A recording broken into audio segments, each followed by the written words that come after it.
Hello বন্ধুরা, study motivation YouTube চ্যানেলে তোমাদের সকলকে স্বাগত।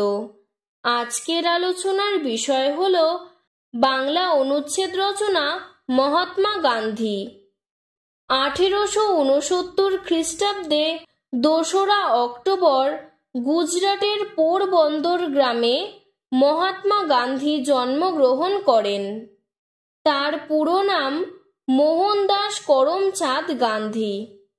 তার পিতার নাম ছিল কাবা গান্ধী। দেশের সমস্ত লোকের দুঃখকে নিজের করে নিয়েছিলেন বলে রবীন্দ্রনাথ ঠাকুর তাকে মহাত্মা উপাধি দেন। প্রবেশিকা পরীক্ষায় উত্তীর্ণ হবার পর ব্যারিস্টারি পড়ার জন্য বিলেত যান। ব্যারিস্টারি পাশ করে দেশে ফিরে একজন ব্যবসায়ীর মামলা পরিচালনার জন্য দক্ষিণ আফ্রিকায় যান। সেখানে বসবাসকারী ভারতীয়দের ওপর ইংরেজদের অত্যাচার দেখে তিনি সেখানকার সব ভারতীয়কে ঐক্যবদ্ধ করে অন্যায়ের বিরুদ্ধে আন্দোলন শুরু করেন ও শেষ পর্যন্ত জয়ী হন। দক্ষিণ আফ্রিকা হতে ভারতে ফিরে চম্পারণের নীলকরদের অত্যাচারের বিরুদ্ধে সত্যাগ্রহ ও 1920 সালে ব্রিটিশ সরকারের বিরুদ্ধে অসহযোগ আন্দোলন শুরু করেন।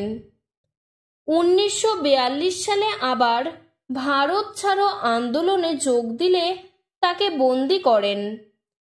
মহাত্মা গান্ধী আজীবন সত্য ও অহিংসার পূজারী ছিলেন। দেশবাসীর দুঃখ দেখে দিন দরিদ্রের ন্যায় জীবন কাটাতেন।